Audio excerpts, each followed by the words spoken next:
Views expressed by Casters Guild members are only the opinions of that member, and that could change from day to day. Guild members may use mature language, but that in no way means they are mature. Listener discretion is advised. A long time ago, in a galaxy far, far away, George Lucas had an idea that changed the lives of hundreds of millions of people. Now we wonder how cool it would be to have the Force or smuggle goods through the Kessel Run. You say there's bounty hunter on my tail? I've got a bad feeling about this. That's the spell we're casting tonight on Casters Guild.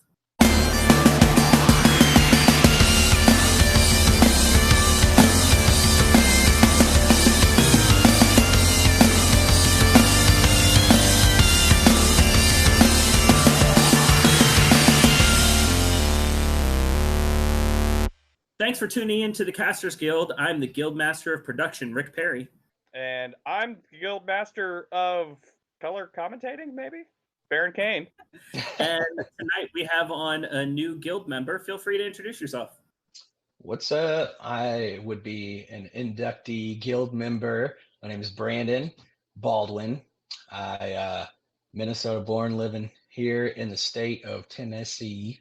Not currently playing any hockey, but that's what I love to do. And that's unfortunate that, this situation is preventing everybody from living their usual lives. But here we are. And one thing you can always count on, even when we're staying socially distant, it's just such a strange term, chit-chatting about Star Wars. How can you go wrong there? Especially now. Right. Now's the time to catch up on the Star Wars. There's so much content out there than just the movies. If you're looking for something to do while social distancing, binge watching Mandalorian or Clone Wars or Star Wars Rebels is a good way to do it. This is the way. This is the way.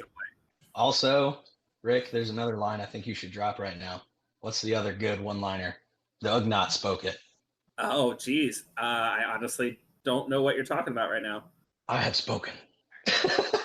Oh, right. Yeah. Such a, all right, he fired and he missed.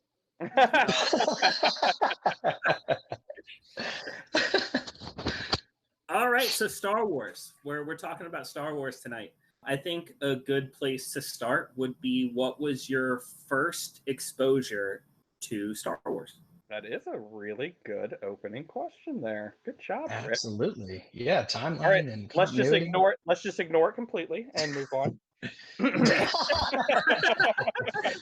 I started this one off with a firecracker and then just swept underneath the rug. Well, let's let Brandon go first on this. He's our guild member, and we'll see what he's got to say on that. Absolutely. So I remember, my first introduction to the wars, if you will, was I think it was when I was 5 years old, 6 years old.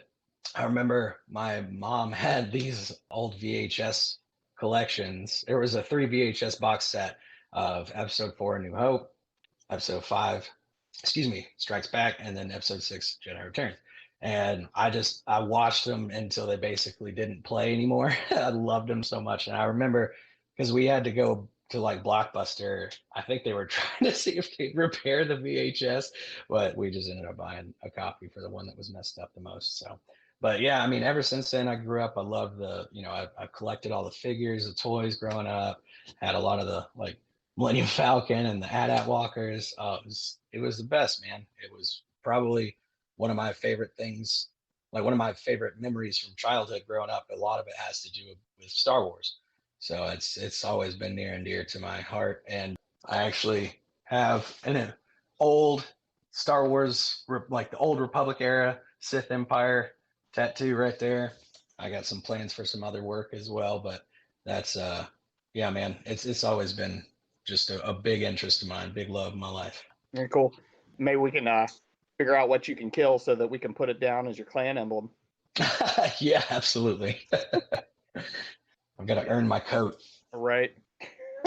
So I think my first exposure, honestly, it was probably a video game before it was anything, but I didn't recognize what it was because, I hadn't seen Star Wars at the time. But my first real exposure was, my parents were bowling, and, back then everybody had leagues, and, everybody went out on those nights and they did their leagues.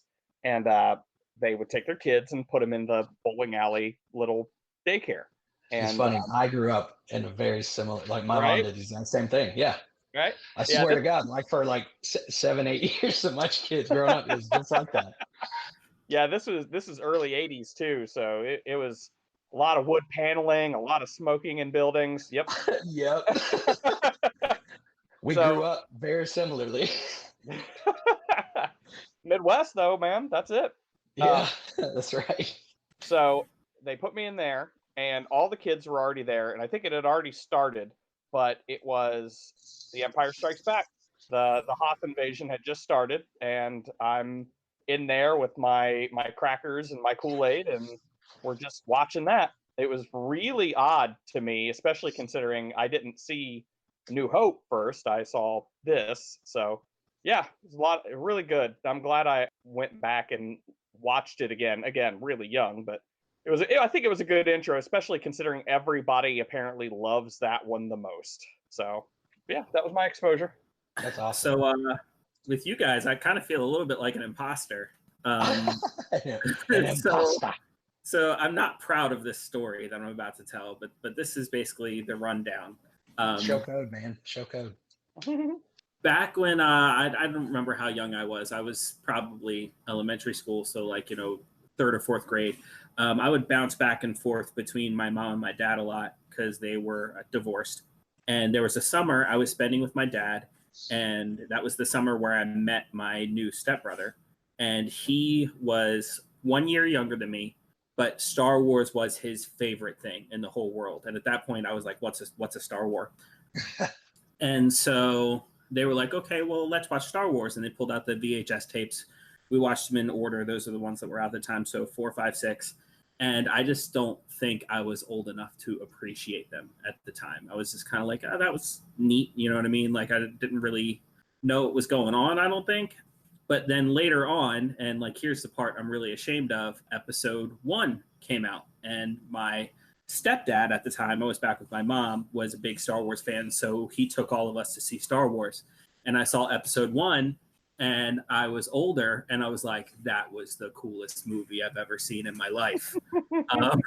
Right, I know, episode 1. So ashamed, like I said. But then I went back and I watched. Oh my god, I totally want to hook up with Jar Jar. Dude, I mean, like, as much shit as the prequels get, I love those movies still. Like, I mean, what year did that come out? What year did episode 1 come out? That was like in the early 2000s. Like, if only we had an information superhighway at our. Hold on, I'll Google it right now. What year did episode 1 Star Wars come out? I already got it, but I'll let you guys get it. United States of America, Star Wars, Episode 1, The Phantom Menace was released on May 19th, 1999. Oh, shit. Okay, so I was like a year off. 99, I was 12. So, like, I think I was the target audience for episode 1, honestly, being 12, 13. I imagine, yeah, you would have been. So, I mean, yeah. Hasbro and all that. Yeah, I mean, it hit me just the way it was supposed to hit me. And then I went back and I watched the originals, and I was like, no, these are the coolest movies I've ever seen. Right. So, yeah, I just really enjoyed Star Wars from that point on. But, like, I made sure to see everyone in theaters since then. And so while my first experience with Star Wars wasn't when I got hooked, when I watched the prequels, that's when I got hooked and then went back and then appreciated the Tridge, if you will. The Tridge. I love it. I will veto any guilt decree when that comes down right now. Oh, Lord. Something along the lines of it must be referred to as only such going forward. I feel like I've got Star Wars cred now. Like like my big cosplay they do all the time is I got a pretty good Jedi cosplay. I'm probably going to be joining the Rebel Legion soon. I've got my own lightsaber. I've seen all the movies. Binge watched The Mandalorian. Started watching Clone Wars.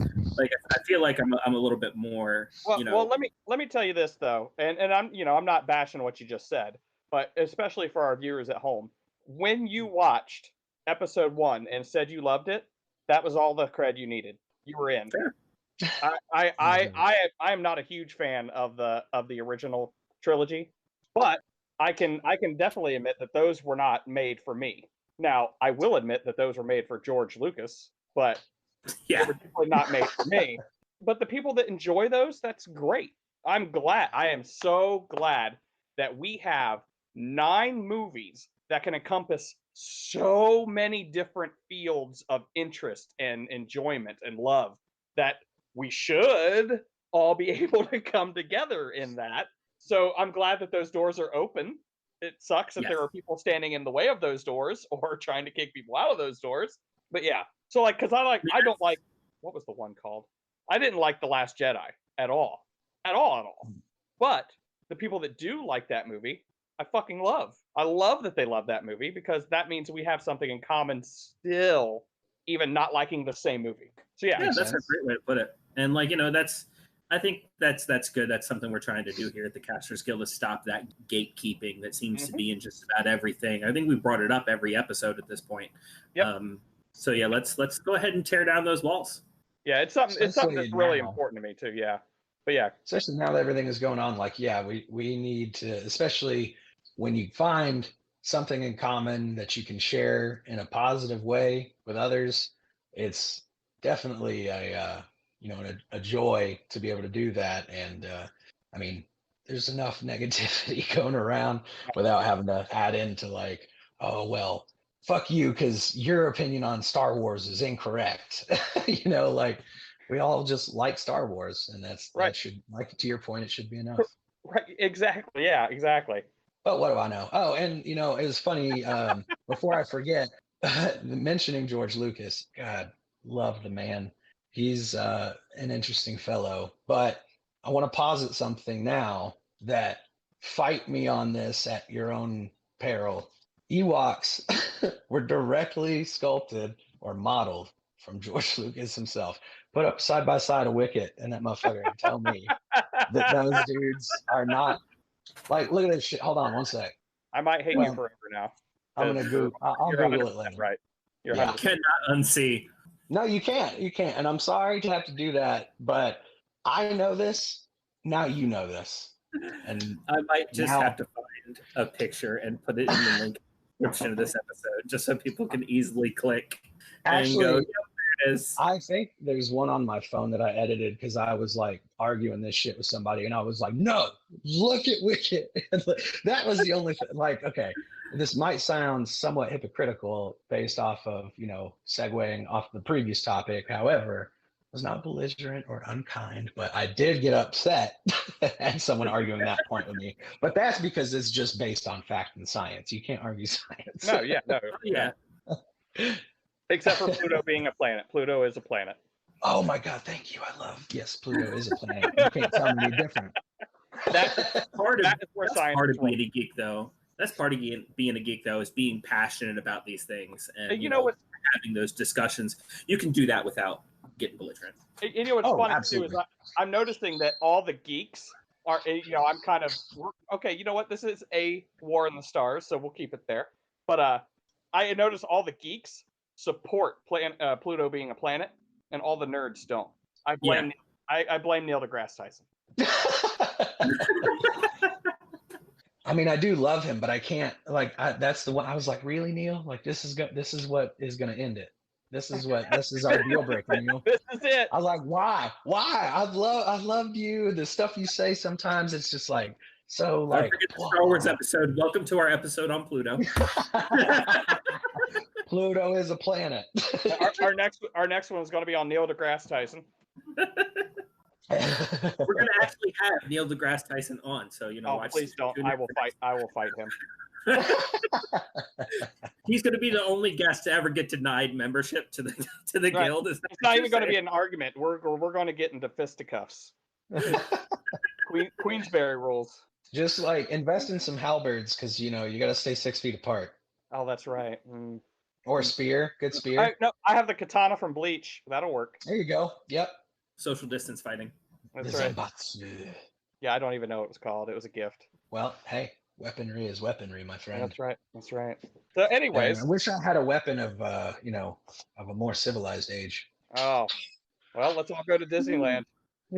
Oh my God. Okay, now you wish. brought that up. I have to say something. I'm so ready to go to Galaxy's Edge. I've been watching this YouTube series called Ordinary Adventures, and basically they're guys who have season passes to Disney, and they go to Galaxy's Edge almost every day, and they make videos about the different stuff you can do in Galaxy's Edge. And he was there with his wife, and she was going through the lightsaber ceremony, like, because it's like a whole thing that, you know, making your lightsaber. And like the first time I watched it, I literally cried. The emotion they put into that, and like, you know, I won't spoil. I've already spoiled it for myself, but I won't spoil it for anybody else who hasn't gone. It was really touching, by the way. He just started crying, laid his head in my lap. I pet his hair. But like the way they have, like, you know, I want to say it, but I'm not going to say it. I won't spoil it. I spoiled it for myself. But the things that happen and the things that are said, just, it really touched me and hit me. And I literally cried. And I want to go so bad. I want to go so bad. I feel you, dude. I want that real bad for myself. And we were going to be looking into a trip to go, Katie and I, my wife. I think that was going to be like next year's plan, potentially, or a few years from now. We had a cruise that we were going to do this year, which was booked, but we'll see how that goes. I don't want to get stuck out on the sea and all that shit. I can't work from the sea. You got to work from home. You ain't got no work from ocean. I'll go ahead and say this now. If we start, you know, getting kind of popular with this podcast, we start getting sponsors and everything. How about the first sponsored trip be to Disneyland, and we'll take Brandon with us since he was on this episode. Oh yeah, absolutely. Like, I would be so about it. So let's move on to another topic. A lot of cool stuff has been coming out of Star Wars as of recent, since it is gone into the hands of Disney. We can talk about if that was a good thing or a bad thing, but I mean, like, regardless of what you think about Disney taking over Star Wars, you know, now that we have Disney Plus, that means we can watch all the movies whenever we want. We can watch the Clone Wars series and the Star Wars Rebel series whenever we want. And we got a cool new series called The Mandalorian, which, in my opinion, is kick-ass. Oh, yeah. This is the way. This is the way. Yeah, I was about to say something else, but I had to say that for some reason. I don't know why. Because when you hear a brother repeat the words, you also chime in with yours. That has to be it. Yeah. But I am going to say that this is hands down the best thing to happen to Star Wars in years. Oh, maybe decades. I mean, yeah, I don't necessarily disagree.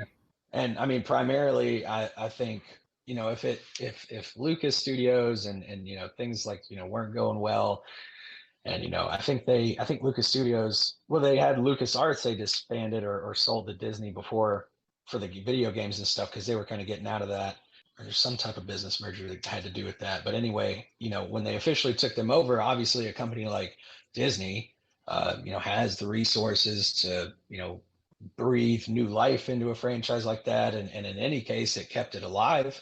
You know, if Lucas Arts had just kind of gone under and Disney didn't want to reach out and make something of it or buy it, you know, for what Lucas was looking for, what other company than Disney is going to be able to foot that bill and you know, have the, you know, resources to continue to build on it.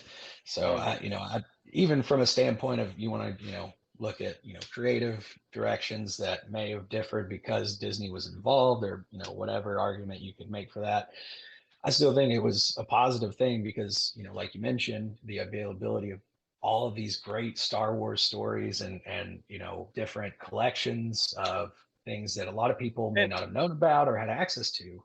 And let me tell you how ballsy Disney was to say, all right, all this stuff that was canon before, it's not canon. That was the one thing that I was extremely upset about, because one of the parts of Star Wars I've connected with the most is not even the movies. I've read a lot of the comics and the novels that they've put out, things like that, through like a science fiction novel basis, and as well as, you know, graphic novels, comics. Read a lot of that and played a lot of the video games like the Knights of the Old Republic, Knights of the Republic 2, the Old Republic MMO. Dude, I know. BioWare is just, and then Obsidian was really good too with the second one. But for that game. Dude, I know, me too. Cut that out.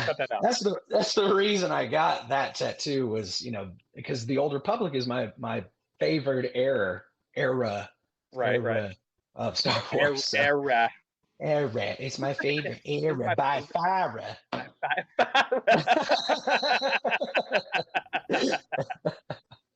So, I mean, I don't know. I loved it. I love everything about it. So when they basically said like, okay, outside of the movie trilogies and, what we pick and choose is now just cut on the dropping room floor, essentially.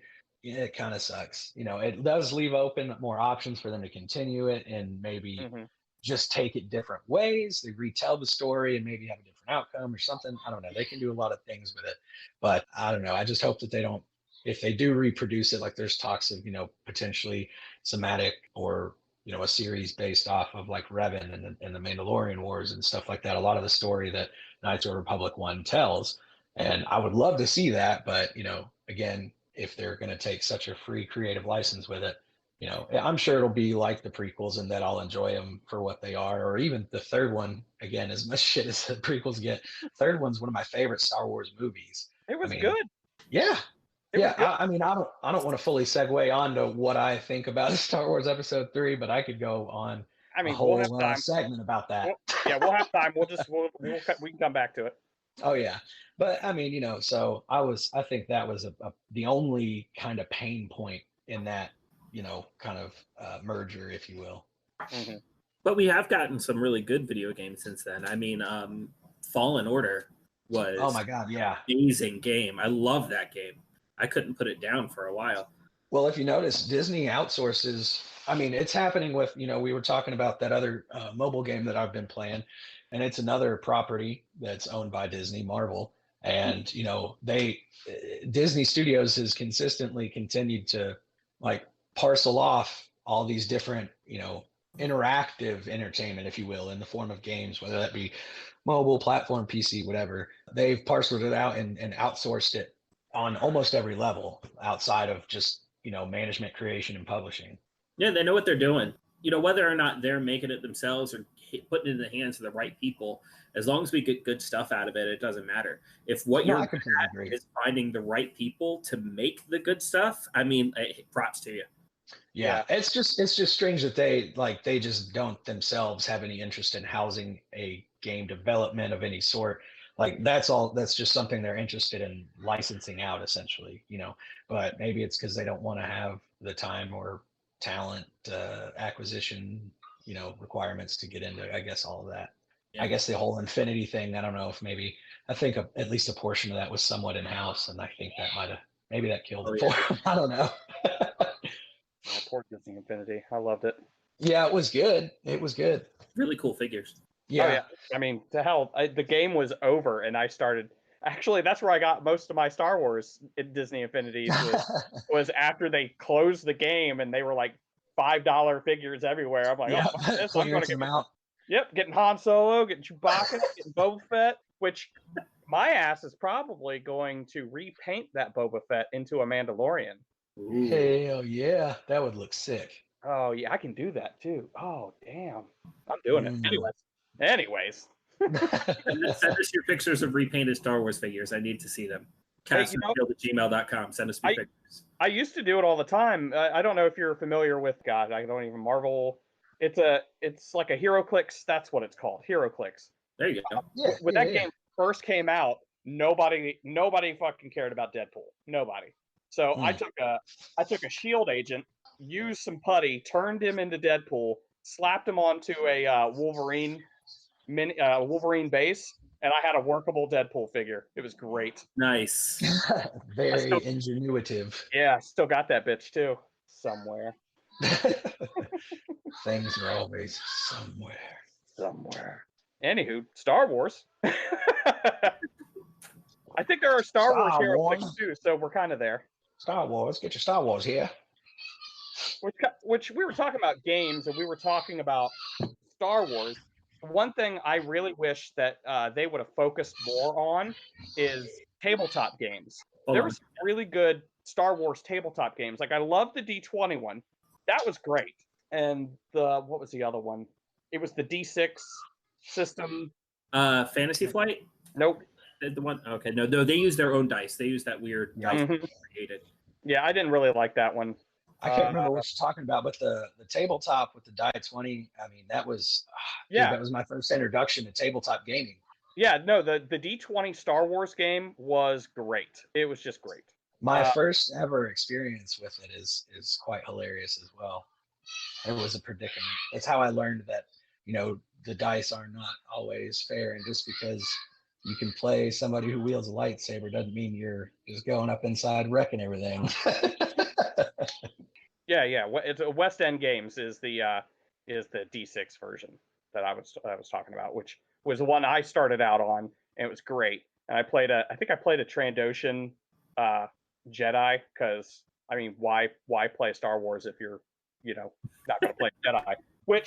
Which thankfully, the Mandalorian, coming back to that, has swept in, and now I want to play a game that has no Jedi in it. Oh, yeah. Jedi. Just let me play, a bounty hunter or a smuggler, or, even I've always had a thing for stormtroopers. I would have loved to have played a stormtrooper game at some point. Oh, yeah. You've got cool. And then John, yeah. Now that the Empire's gone, you've got the potential, if you were like setting it in that time period, you got potential of all these ex-stormtroopers, just like they brought in that character in the Mandalorian. Oh my god! Well, no, and then John Boyega coming in with Finn was like the thing ever. It was like he's like an ex-stormtrooper that is now part of this Rebel Alliance. I was living that in the role-playing games I was running. It was great. So to see them do that with a main character, I think is great. Taking something that's supposed to be faceless and endless, just the nameless horde of people, you plop one out and becomes a hero. It's great. I love it. The ones that were literally clones, like it made to be faceless and nameless for the longest time. Yep. Yeah. So what were the big difference between those? Because I've never played either. So like, what were the big differences between that D20 and that D6 system? Other than the die, of course. Well, the biggest difference is the die, of course. But I mean, probably the years of lore that developed between the West End games and the D20, because you had the West End games version, and it was pretty much all you had to go off of was the original trilogy. Sure. And then now, between that and then the D20, and when I say D20, I mean the D20 system that came out in 2000-ish. I don't mean like the D20, like the Saga system that's come out recently, but all that lore that they got to pump into that. So you had, I think they even had the Old Republic stuff that they could put into that in lore wise. So all these powers and stuff that you didn't have in the first one, you have in this one. Oh, yeah. And a really fleshed out class system at this point, because I'm not 100% sure the West End games one had a class system. When we game, we're pretty fly by the seat of your pants, so it's hard to tell what they did and didn't have when we played. But like the whole rogue thing really translated well for D20. The whole knight, the Jedi system, especially when you started pumping in the prestige classes. So you start out as like a Jedi, but then you become a Jedi Knight or a Jedi Sentinel, and all that fun stuff. It's so good. So yeah, I would say the biggest difference is all the lore that went into it, that could go into it at that point in time. I will say one of the coolest things I think about the current era of Star Wars is I feel like they've brought a lot of mysticism back to the Force. There's a lot of, I guess, uncertainty as far as what it can do and what it can't do, and it's back to where it can do whatever they say that it can do because it's the Force. That whole prequel thing happened, and they were like, "Oh, it's midichlorians," and like I personally think, while those movies were great, that wasn't a good move. I mean, you should have just left it at it's a magical force. Don't try to explain it. And now in this current generation, like they've got this new thing where different Jedi have their own exclusive powers. Like, this Jedi can do this. And it's very rare that like no other Jedi can, or like they're the only Jedi that can do it.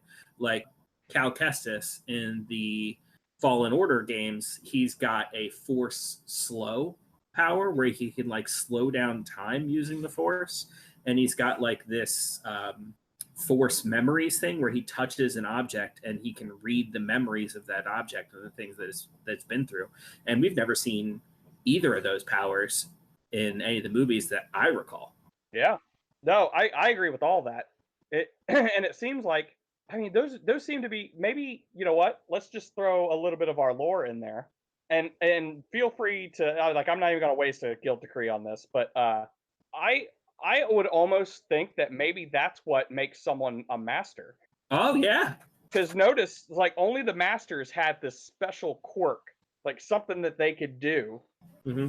and like even like Mace Windu seemed to have his own like fighting style, Oh yeah. and he's the only motherfucker with a purple lightsaber.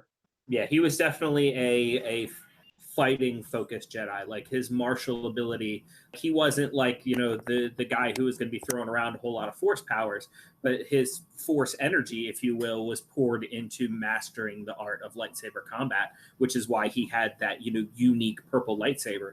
So yeah, I love that. You know what? You don't want to waste yours. I'll totally use mine on that. That's a guild decree. I mean, like, Well, that's well, hold on. Before we stamp that, keep in mind that this may already be canon, and we just don't know it. whether it's canon or not. I mean, All like, right, I'm going to guild say decree. it's guild decree. I mean, All right. like, I mean, that's part of what makes a Jedi Master a Jedi Master. The fact that they take the Force and use it in a way that no one else can, and that is their signature, in the Force. You had Mace Windu and his martial abilities. I'll even say kind of Obi-Wan and the Jedi mind trick. Like a lot of other people tried the Jedi mind trick, but we only ever saw two people in canon use the Jedi mind trick successfully, and that was Obi-Wan and Rey. So Obi-Wan and the Jedi mind trick, Cal Kestis and the Force slow, and like I'm sure those who know a whole lot more about Star Wars than I do could come up with a whole lot more examples. Oh, absolutely. I Yeah, love there's one of my favorites is the tale of Darth Plagueis. No, I don't what's know. his name again? Darth Plagueis. The Wise. Yes. He didn't go to 8 years of Wise school to just be called Darth Plagueis. Thank you very much. No. Okay. You know what? I concede. I apologize. Darth Plagueis, please forgive me.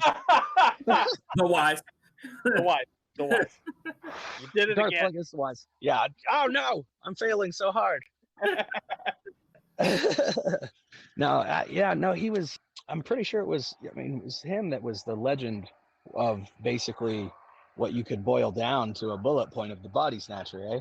Yeah. I mean, he would basically train up his apprentices with the idea of that I'm going to teach them all that I know, train them up, strengthen them. They're going to have something potentially unique about them. And then his deal, his ability that, seemed to be specific to him was that he would do this basically like ritual, have either in their sleep or sometimes in duel, he would basically, cast this ritual that upon striking a killing blow, it would transfer basically his consciousness or soul or what have you into his apprentice's body, and they going into his dying body. And so he would continue on and under all sorts of different visages.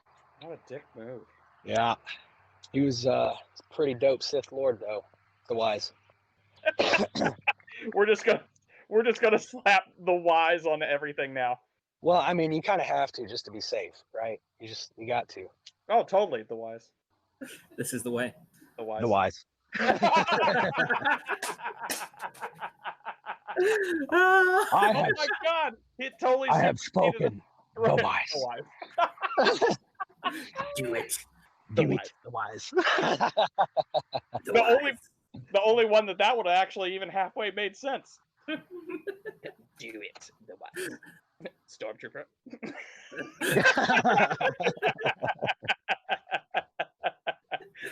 Oh man, fuck you, Robot Chicken.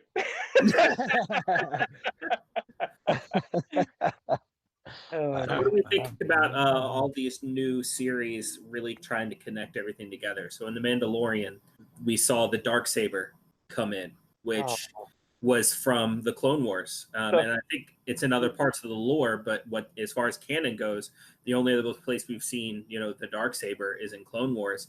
And now Ahsoka has been announced for season 2 of The Mandalorian. I love that they are taking these cartoons and making them canon. I do too. It really broadens, the different like stories that they can really tell, and the more, obviously with like we spoke about, the disposal or dumping of canon in certain places. Mm-hmm. And it's good to get some back that we can count among the attributed Star Wars universe, official or whatever, otherwise. Oh my god. All right, now I'm going to have to use a guilt decree to stop this. I would rebuttal by countering your decree with making it into a T-shirt. Oh no! Oh my god! Do we have 2 T-shirts that we're making now? Oh man! Oh my god! This is so good. Anywho, so yeah, no, I guess in the vein of your original question, like the whole them taking everything and tying them together, I love that even they're taking old stuff that they have deemed not canon anymore and are kind of making it canon, even little parts of it. Examples? Well, there was like, well, the whole thing going on with, I can't remember the characters' names, but they did the whole book series on the Rogue Squadron, didn't they? It was a book series, right? I believe so, yeah. I know it was a game, but I think there was also a book series. But like they're taking, I know that they've at least made nods to it in some of the recent films. But I mean, hell, you make a nod to it, it's essentially even that aspect of it has become canon. So I think it's kind of touches on the differences between like continuity and canon. Oh yeah. Okay. So like continuity, you have things that aren't necessarily canon, like maybe they're an AU or alternate universe. Maybe they're like an AU or something like that. But it kind of gives you an idea of things they could do in the future in canon. So like they're like, this isn't canon Star Wars, but like this is definitely a Star Wars thing. And just because it didn't happen this way doesn't mean that the things that they did someone else couldn't have done in a very similar way in canon.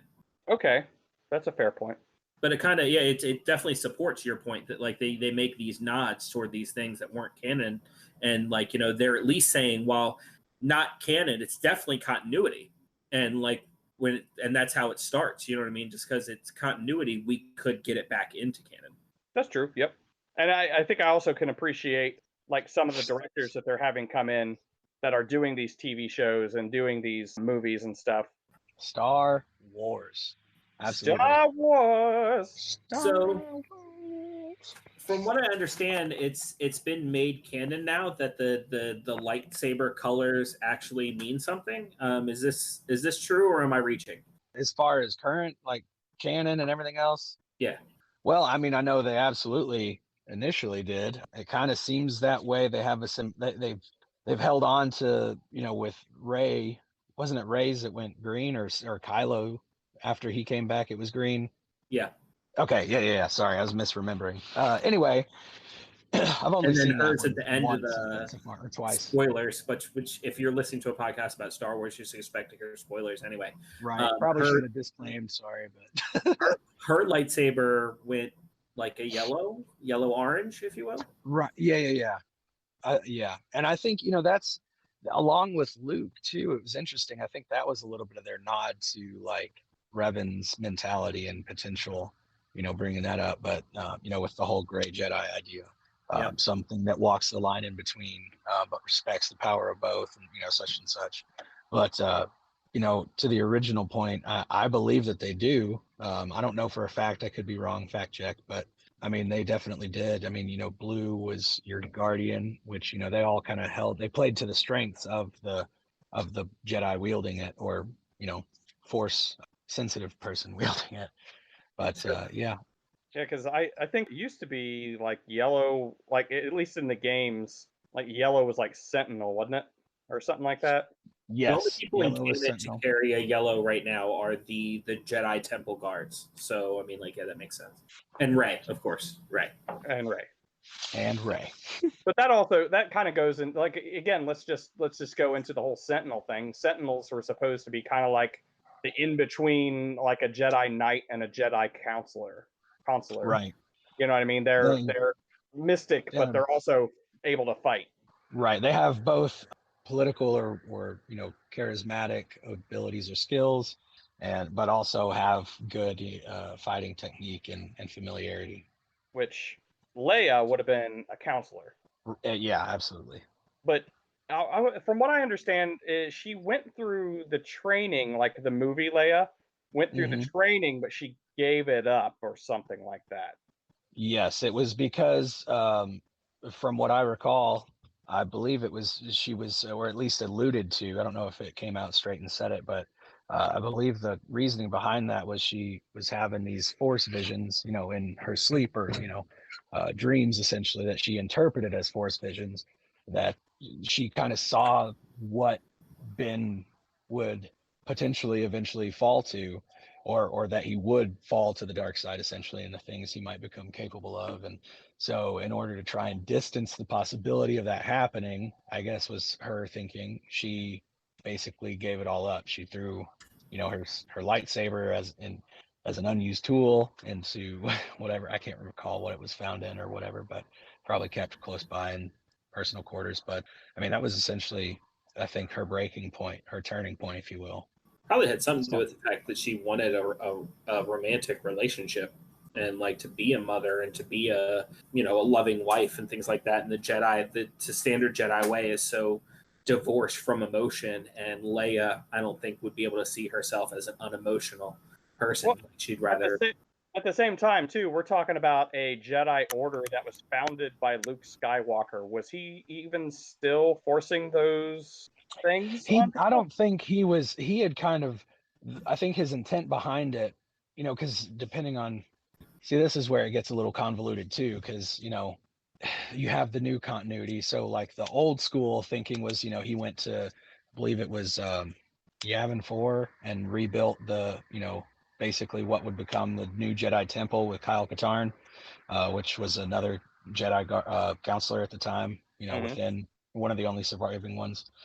So they kind of restarted those efforts there. But then in the new movies, you have Luke, starting a similar type of concept, but Kyle's nowhere mentioned or referred to. And I don't think that maybe they did elicit the planet as Yavin 4, but I can't quite recall. But, essentially, yeah, that was what he was attempting to do, was kind of restart that. But I think one of the founding ideals for him personally outside of that is to, not close yourself off to those things, be aware of them, and approach them with the necessary caution. And that goes for, any type of emotion, positive, negative, however you look at it or refer to it. That was the type of, I think, ideals he had, pressing that, like, that gray line, not doing necessarily, such a black and white line of this is what's good, this is what's bad, but opening that up to interpretation and basically allowing people to, some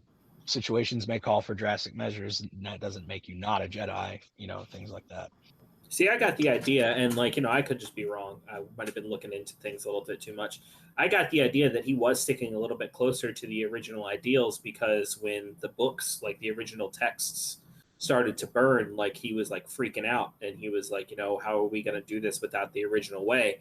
And then like Yoda was like, who cares? You know what I mean? Like if it burns, it burns. Like you are Jedi, she is Jedi. What you make of it is what you make of it.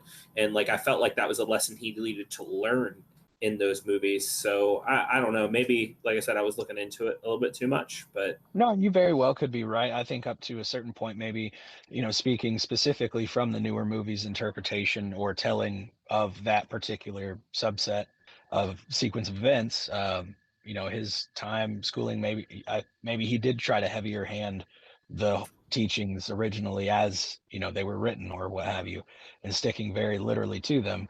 But if that was the case, and I think you may be right with that, Ben and what eventually became of that with Kylo Ren was certainly what turned him more to the gray side of thinking, right. I think, or at yeah, least in my yeah, opinion. yeah. No. I definitely agree. I'm loving this too because, like, I don't want to say I have a rudimentary way of thinking with the whole Star Wars world, but it's always great to listen to what other people's takeaway from a lot of the lore and the things that happen, because there are things that happen that you see but you don't necessarily put a lot of thought into. And then you talk to somebody that did put a lot of thought into it. It's like, oh my fucking God, that's a great point. Oh yeah. Right. No, yeah, absolutely. A lot more people would probably, know, love, and appreciate that if liking Star Wars was just enough. Yeah, that's true. The wise. The wise. But yeah, I don't know. And that's that's the great thing about Star Wars, like you said, it's so far reaching and it's got so many different things. And I also really enjoy speaking to others and, learning what their thoughts are. And that's another thing about like how I mentioned, Star Wars Episode 3, specifically in regards to opinions of or, talking about things with others. One of the reasons why I think like I get so hard onto or attached to, if you will, Star Wars Episode 3 is like it's this great like telling of, in my opinion, it's a great telling of, kind of the reason why this character who we knew from the originals was so integral or so important, and kind of how he became to be the man behind the electrical mask and everything else. But really what kind of, stuck with me about that too was his fall and how it affected his relationships with others, his blind acceptance of like, this is the way I'm going to achieve, saving Padme's life or what have you, and not seeing the side effects, having Obi-Wan watch him go down. And then ultimately the conflict between them is what gets me. You want to talk about something that may show code, I'll admit. You want to talk about something that makes you cry like every time, like I just about every time shed a tear in that final dialogue between Obi-Wan and Anakin, you were supposed to bring balance to the Force, not would it leave it shrouded in darkness or lead it into darkness. And then you were my brother, and that shit, it always hits me real hard. And I don't know, man, it just kind of it's almost what you call I don't know, a comparison or something that you could relate to. A lot of people can relate to that in real life. They have somebody they're very close with, things change. Obviously you're probably not, on Mustafar and, fighting over a lava pit, but you know what? disagreements happen or people's change. Feel like it. Yeah, exactly. Yeah. I was just about to say that exact same thing. Like, Yeah. it's like when you're in a heated argument with somebody who you love with the deepest core of your being, and hell, to the Jedi, he's probably the person he loved most in the world. Yeah. Mhm. You think about getting in an argument, a heated argument, one that is going to end in the destruction of your love. I mean, what the fuck does that feel like? It Yeah. feels like you're fighting over a lava pit. Bouncing from, droid to droid, dipping in the lava and nearly falling in. Yeah, it feels like you just got your fucking arms and legs cut off. And then burned. Yeah. And left for ashes. Yeah, but then even think about that. It's like you think about it, that Anakin, being the clearly toxic person in that relationship, thinks that he's in the right. Oh yeah. He's been fed all this toxic information, all this toxic feelings. He was in the right in his heart and soul. Mm-hmm. But he even said so. I mean, like that was one of his lines. Like in my eyes, the Jedi are wrong. Yeah, right. Whatever the actual quote is. Exactly. But then you look at Obi-Wan, who is, clearly has flaws, but he is the more sensible one in the quote-unquote relationship, and he did what you should do. You cut that toxicity out of your fucking life. Mm-hmm. And he did it literally. he cut that shit off. He had the high ground. Yeah, and really that was Anakin's fault. Let's just face it. I mean, yeah, he even was like, bro, I'm trying to like, please don't make me kill you right now. Yeah. He's like, people talk about that being like stupid, that like, Obi-Wan, because he had the high ground. Like, I just want to take a second to like, Obi-Wan pulled that maneuver on Darth Maul. Like Darth Maul had the high ground. So Obi-Wan pulled the maneuver where he jumped over him and, was able to win that fight.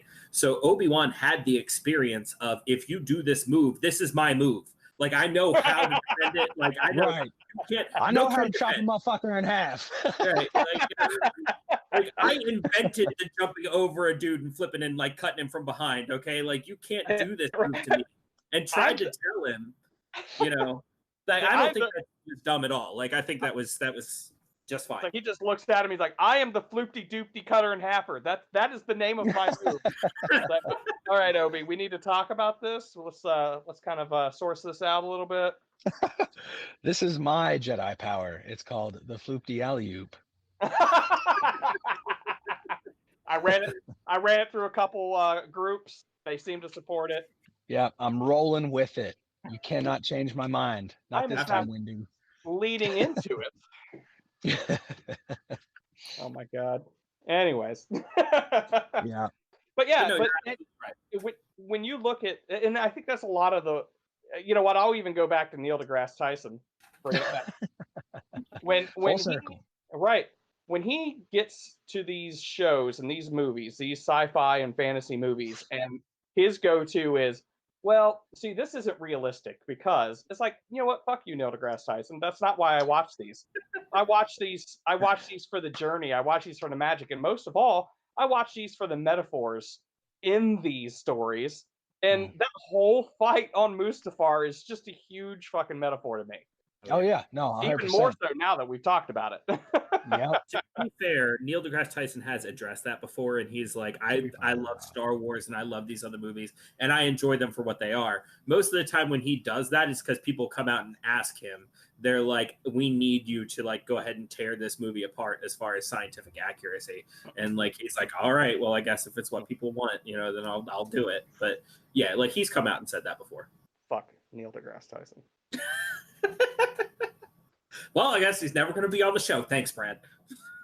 You know what? I will even say this. No, I can't. Yeah, you're not. I was going to say, wait. Hold on. Wait, hold on. Don't, No. I don't know. I don't wanna. No.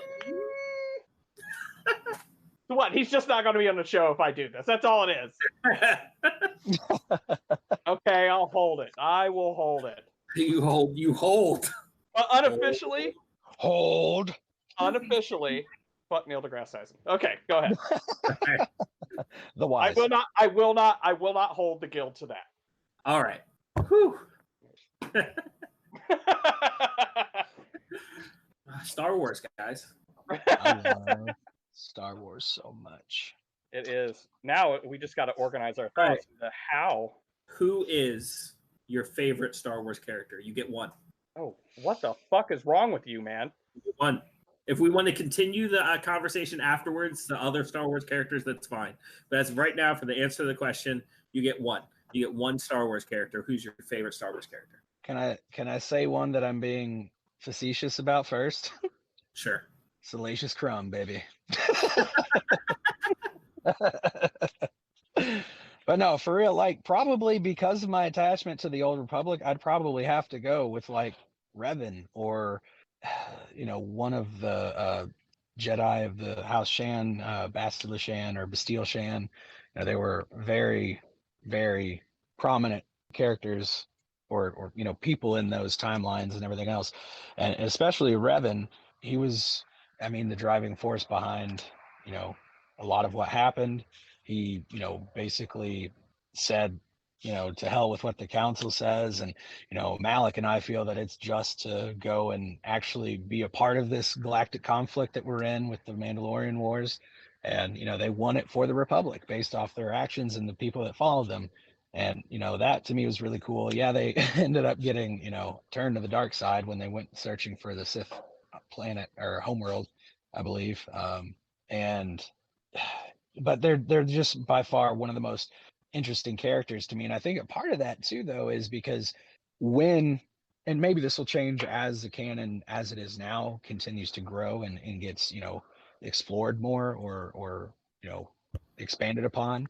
But I think that, you know, one of the reasons that Revan is so interesting or appealing to me is because of his complexity and the amount of lore that is available for not only that time period, but Revan himself.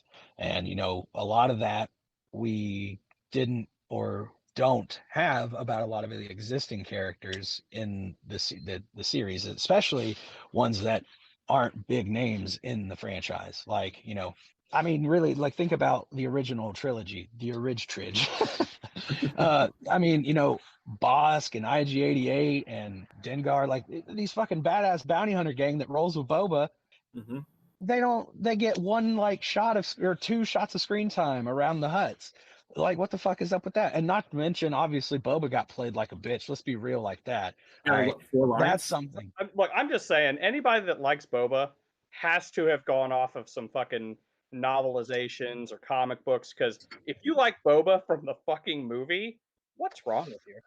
Aesthetic. I mean, like people. Yeah, if you like the visual they nailed. Like, Oh yeah, like, no, the that visual shit ain't no great. lie. But yes, you're right. I mean, like, yeah, I mean, he got played dirty. Oh yeah. But okay, so that would probably be my pick, Revan.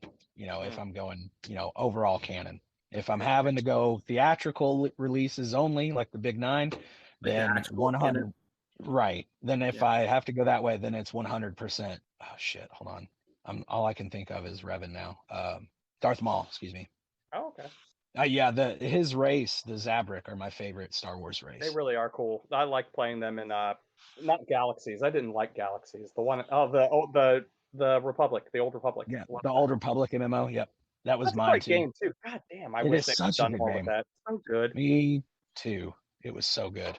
Even if they went back and took that and made it into just they boiled it into like if they shut down the servers if they ever boil that into a single player like or even co-opable like type of experience, it would be fantastic. They never will, I doubt it, but like that game is so good, and BioWare does such a good job with all of their narratives and everything, the stories that they tell in their games, similar to Star Wars, in a different light, still intergalactic based, Mass Effect and with Dragon Age 2. I mean, they tell amazing stories. Definitely, yes. And that continued all through all the questing and everything else that like all the story that was within the Old Republic game itself, the MMO, was I mean, it was great. It was not watered down. There were some things, like your repetitive fetch quests that are, common amongst MMOs and stuff like that. But like every different instance had its own like story, like this bounty hunter's holed up in here, blah, blah, blah. You're going in on the authority of, if you're playing a bounty hunter, you'd be an empowered bounty hunter guild, or if you were an Imperial, relate it to that, Jedi, Sith, so forth. But it was dope. What about you guys? Who was your fave? My fave.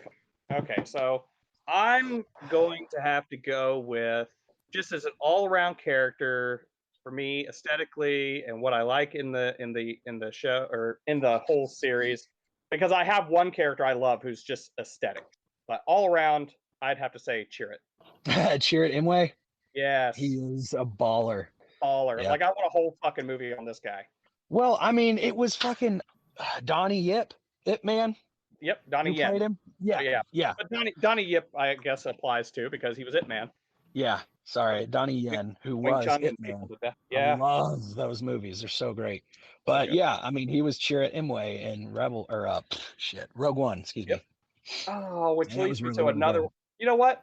I'm just gonna say that pretty much all the characters in there outweigh my love of any other character because I love the characters in there. That's a bold statement. It is. You talking about Rogue One? Yeah.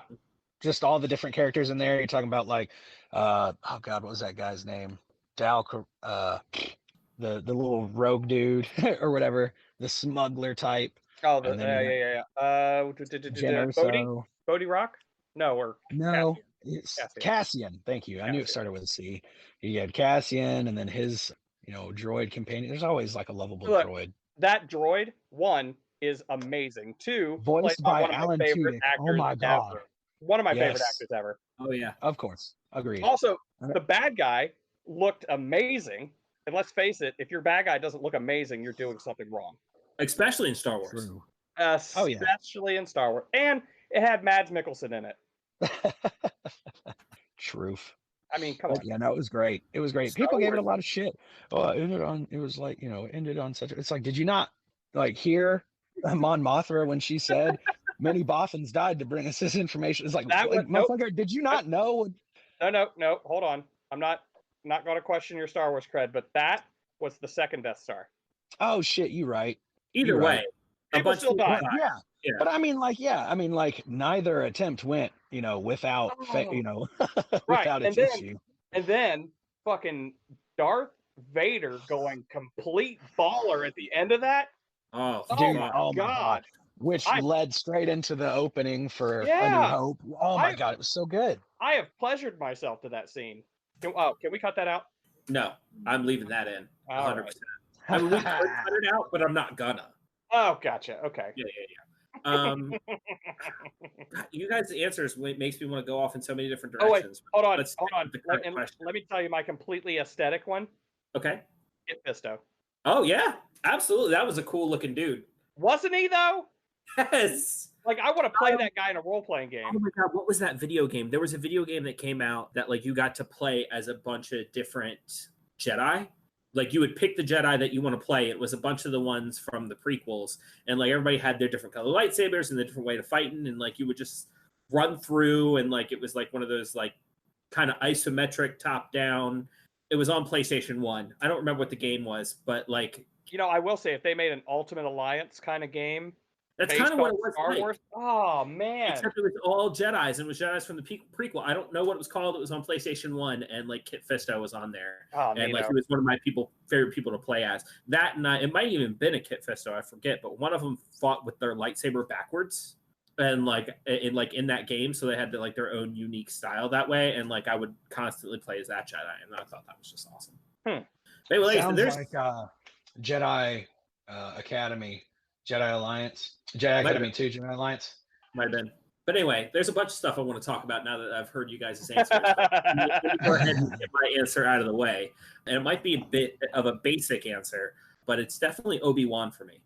Good old Ben Kenobi. There's nothing wrong with that answer at all. Yeah, I mean, my favorite part of Star Wars is Jedi. I mean, like, there's just something about, like, the mystical space wizards. Like, I love Jedi. And Obi-Wan is like the Jedi. Like, people talk about like, Yoda being like the most powerful Force user, like Luke Skywalker being like the hero and all that. But like, when I think Jedi, like, what a Jedi should be, I think Obi-Wan. And like, of course, he's got his flaws and things like that. And the way he goes about things could kind of be questioned. But man, and like, he's just been present throughout everything. Throughout the prequels, throughout the original trilogy, throughout the Clone Wars, and they can't stop talking about him even in the movies and things he's not in. If not for the fact that we are looking at the Skywalker saga, like, just a small shift and the entire Star Wars story could be Obi-Wan's story instead of, the story of the Skywalker family. I think he's cool. He's a cool dude. Yeah, it could, honestly, yeah, it's definitely the Star Walker saga, like you said, but this really could have been all about Obi-Wan. Mm-hmm. I mean, really, it's like they could have very easily done 3 movies before the prequels and then just been like, all right, well, this is, episode -321 to, you know what I mean? Yeah. All of this is the Obi-Wan story now. I mean, I love Obi-Wan so much that like before episode 8 came out, back when it was just episode 7, and we didn't know a whole lot about Rey and like her background, I was sold on the idea that Rey was like Obi-Wan's granddaughter or something like that. I think that would have been great. Like, and I think it might have been because just I loved Obi-Wan so much. So as I was saying, I was so sold on the idea that Rey was Obi-Wan's granddaughter because her fighting style was so similar to Obi-Wan's.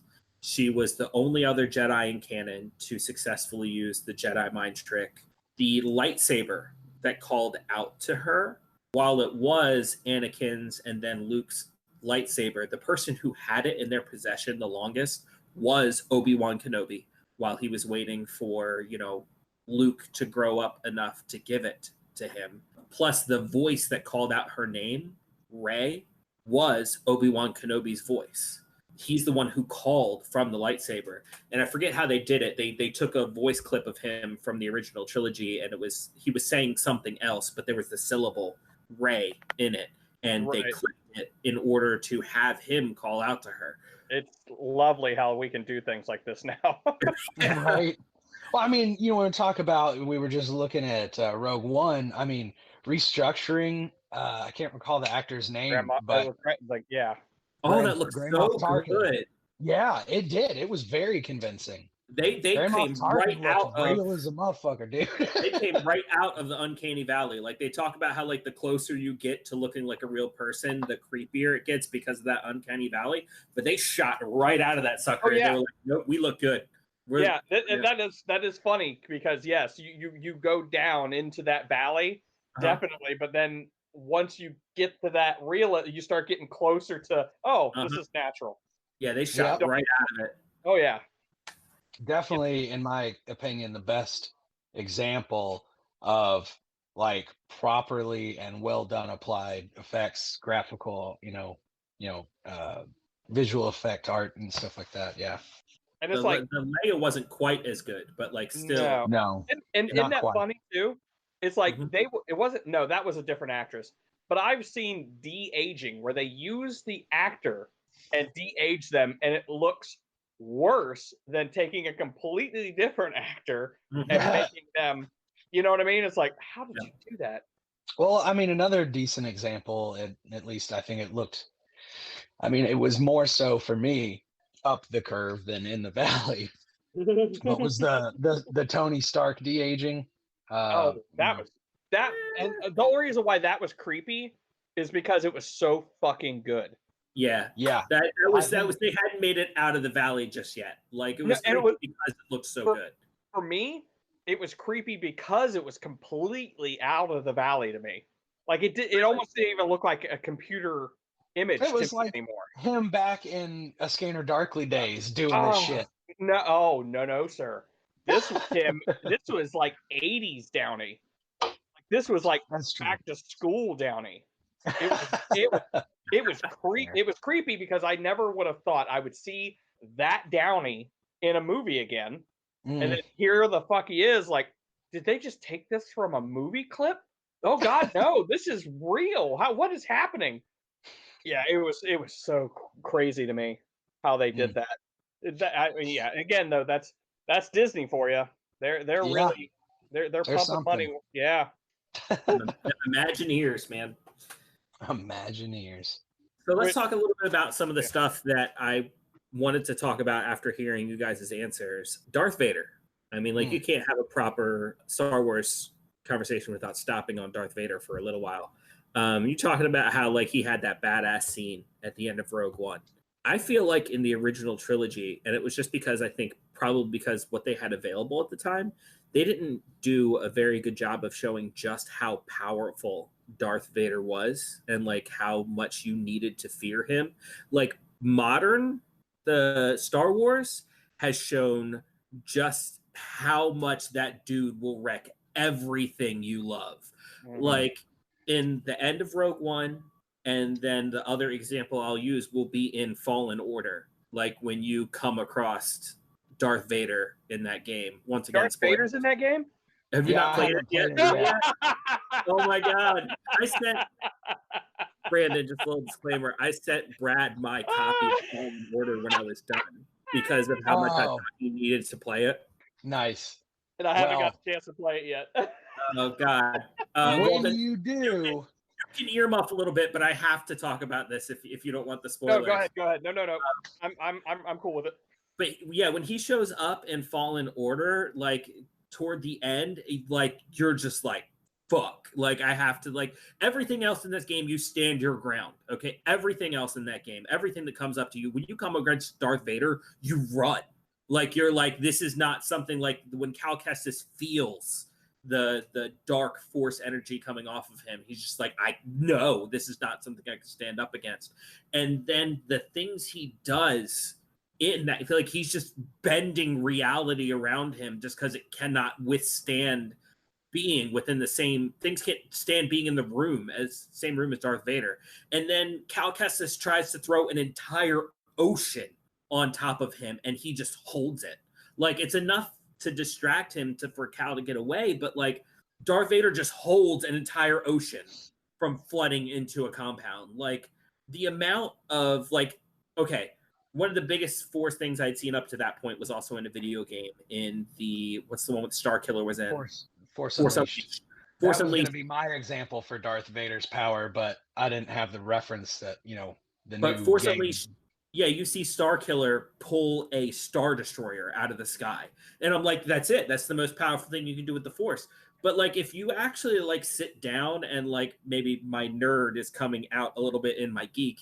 If you sit down and do the math, the amount of pressure and the amount of force something would need to hold back an entire ocean, like the Star Destroyer feat was nothing. Like, like the amount of strength with the Force Darth Vader would need to do that is ridiculous. I'm sorry, I just went a little ranty there for a second, but like, yeah. And then I also saw a video where somebody redid, and of course they're not a big studio, like it's a fan, but like just because they have, your average person has access to better technology to make a movie than they did back in the 70s when they were making, the original Star Wars. But they redid the scene of Obi-Wan and Darth Vader's fight, like, what it could have been if they had the technology. And like, it was an amazing looking fight. Like, you can probably just Google that on or search it in YouTube and you'll find it.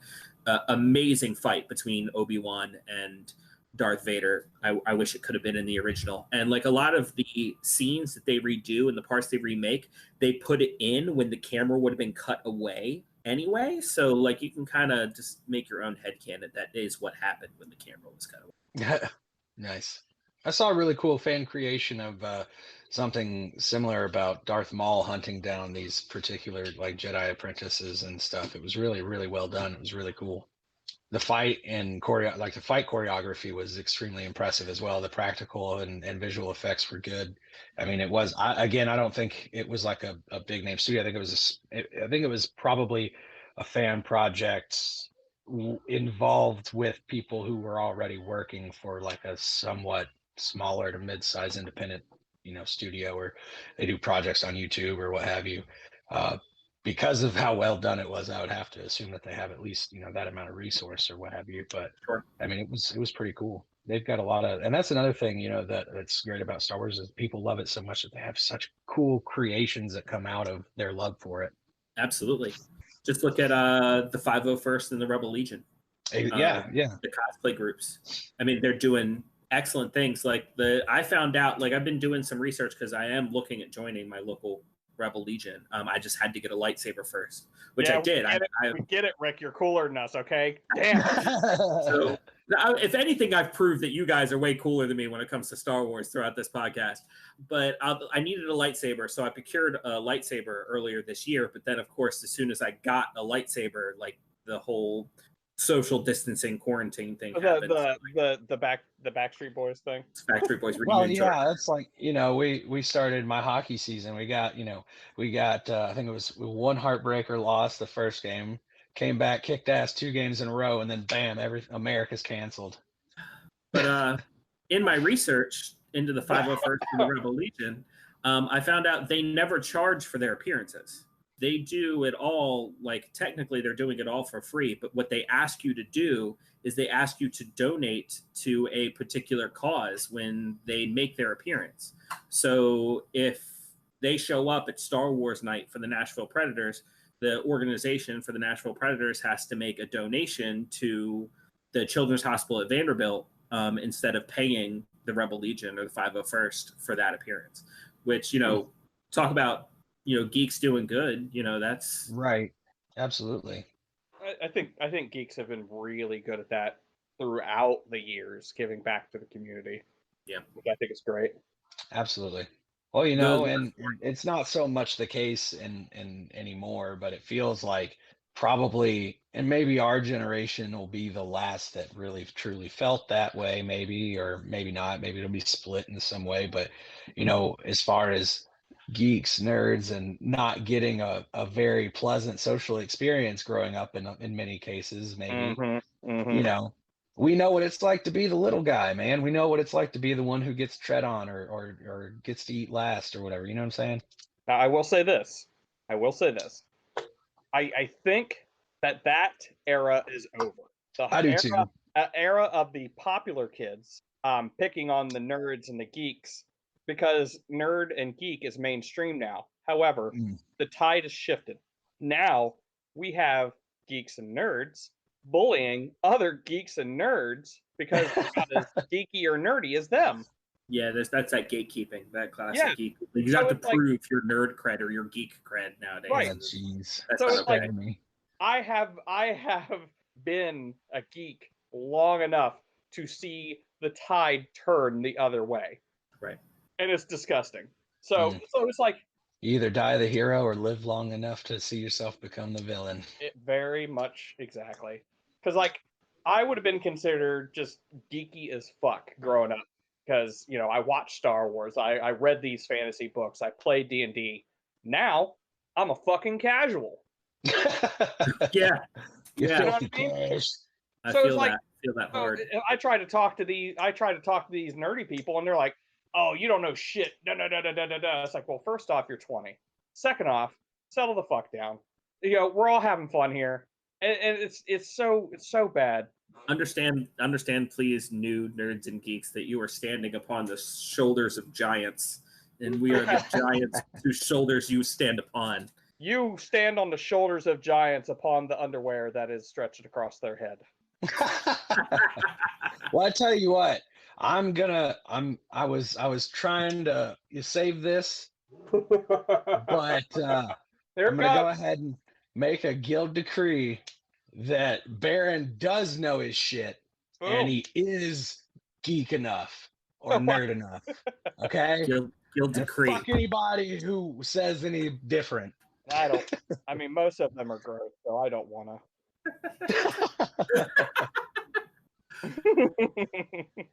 Well, I appreciate you wasting your guilt decree on me.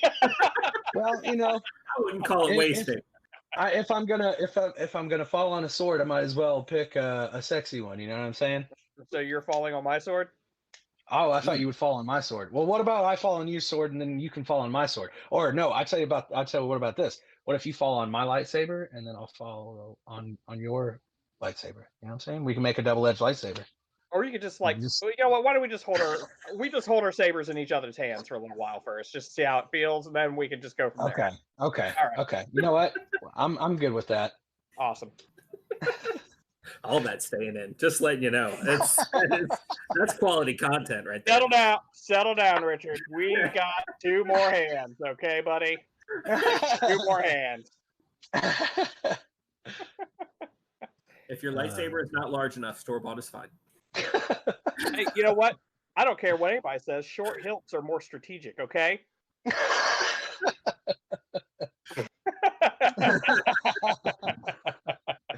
I'll tell you what I was going to save it for, actually, though. What Yeah. I was going to save it for was the whole argument, and this is the thing I was referring to, like at the top, where this is kind of what came to mind to me in regards to like a obvious choice for a decree on something Star Wars related, and that's Han shot first. It's funny. We talked about this in the last podcast. Yeah, Oh, our really? last guild members, our last guild, and of course you don't know this because this episode hasn't gone up by the time we're recording. One of the guild decrees that was made was Star Wars related. Oh wow! I believe what was Kat's guild decree? She decided that Oh, God. Padme, We're going to have to write these down, aren't we? or Queen Amidala, Padme, whatever you want to call her at this point, she was in on a Oh, yeah. operation pretty much for Anakin Skywalker. Yeah, it was something like that. Like that's why she acted so awkward in her love scenes, because she didn't actually love him. Like she was more Mm-hmm. trying to make sure he didn't turn to the dark side, or I don't remember exactly what it was. Whatever it was, I was like, yes, that sounds amazing. That's perfect. But like, I'm gonna have to go back and listen to it now. But We yeah, are gonna have to start writing these down. I'm gonna have to go back and start writing these down. you're right. But the Han shot first thing came up, and we pretty much said there's no debate on that. Doesn't This is need to just be how it debated. is. It's like it's so ingrained in geek culture that that's just how it is. Right. So It'd be like saying the cake is a lie, guild decree. Like it's not necessary. Like it's Well, then my decree was certainly not wasted. If it wasn't necessary for that, then I wouldn't. Not holding it for anything. Then I gladly lay it upon the altar of Guildmaster Baron. So where were we in the Star Wars discussion? We just talked about a bunch about Darth Vader, I think. Yeah, Darth Vader being just an absolutely powerhouse, like mofo, wrecking stuff, and you know, there's so many good depictions of him. I haven't seen all of it, but the Star Wars Rebels animated series has some really good, and even the Clone Wars too has some really good portrayals of Darth Vader and his influence upon the events of that time, within the battles between rebels and the Galactic Empire and everything else like that. I mean, he's a bad mother, dude. Vader is nothing to fuck with. I really, really need to watch Rebels and Clone Wars. I've started Clone Wars, but like I haven't even gotten out of season 1 yet. Like I've got so much to watch, but that's exciting to me. Like I'm not like Absolutely. I'm not mad at myself for not watching it. I'm excited for myself that I still have it to watch, and it's something else I can do during the quarantine. Right, and that's another thing that's great. Like we were talking about earlier with Disney Plus and the resources that Disney has. It's bringing a lot of those types of stories in a new available format to where it was restricted availability beforehand. Maybe you had to have, I think Clone Wars was, kind of exclusively available digitally outside of buying it on Netflix for a while. And Rebels was, on Disney's XD. You had to have either a subscription there or a cable provider login, like all this stuff. It's really nice to where it's all gathered in one place on one service, So, I mean, there's that much to be said about it. And Clone Wars got a new season because of it. Right. Exactly. Yeah, it's awesome. Yeah, that is actually that I was really excited about that. And it's funny because I haven't watched that whole series. I've probably seen like the first season. And it's just like and I say this having watched all of the second season of Critical Role so far, but I just haven't had the time to watch it My yet. wife's big on CR2. Oh, I love it. Well, I mean, I guess why don't we just talk about the future of Star Wars? So we've talked about everything that we love. We talked about the past, but what about the future of Star Wars? Where do we want to see this go? I obviously want to see this Obi-Wan series. Like if I kind of gushed about Obi-Wan a little bit earlier, and like they're talking about this Obi-Wan series and like who's attached to it and all that. I'm very excited to see what comes out of it. Unfortunately, it's been delayed, but I can't wait to see it. I mean, as far as the future, I mean, I agree with you. There's a lot of projects like that for whatever reason, a lot of it I think had to do with the dissolving of, LucasArts as a game development studio and that kind of snowballing into the Disney acquisition, things like that. There was a lot of projects that either, in a lot of different, not even just thematic or cinematic, like games, like Star Wars, was it 1414, I think it was, or 1441, or just two numbers. I don't know what those two numbers were, but it was two numbers. Yeah, it was supposed to be like a kind of a like a Boba Fett or bounty hunter style story from the premises that were written about and stuff. And that's an amazing concept, especially in an M rating. You talk about like mercs and stuff like that. Not that it would necessarily need blood and gore over the top or blah blah to be great. That's a lot of that isn't what Star Wars is about, but just the grittier side of the bounty hunting thing, aspect, I think would be kind of cool to see. And projects like that, or even like me mentioning canonically Darth Maul being my favorite. Well, it was I can't recall if it was either fan made or it was just something that was like in stages where they didn't really have any kind of like spots or trailers or press junk type of stuff about it, but there was like supposedly a movie or a mini series for Maul in the works and things of that nature. And that's stuff I would love to see, especially if it wants to delve into, Darth Maul's got such a, when you watch the Clone Wars and Rebels and, stuff like that, you may, learn a little bit more about, since it all takes place in this time. But, Darth Maul obviously didn't, die at the, in the bottom of the pit in episode 1. He was rebuilt cybernetically from the waist down in one of his arms, which is really friggin' dope. They break out almost like spider legs and stuff and, kind of crawl around and shit. And of course, he's still being a badass with his double-bladed lightsaber. He's one of my favorite characters for a lot of reasons. He made a little cameo in Solo, didn't he? Yes. Yeah, at the end, wasn't it? Yeah. Yep. Well, okay, Yeah. so I think that kind of brings up another point, and I'm going to sound a little bit like a hypocrite when I bring up this point, but I think that's what Disney needs to stick to when coming out with new Star Wars stuff, is they need to explore parts that like haven't been touched.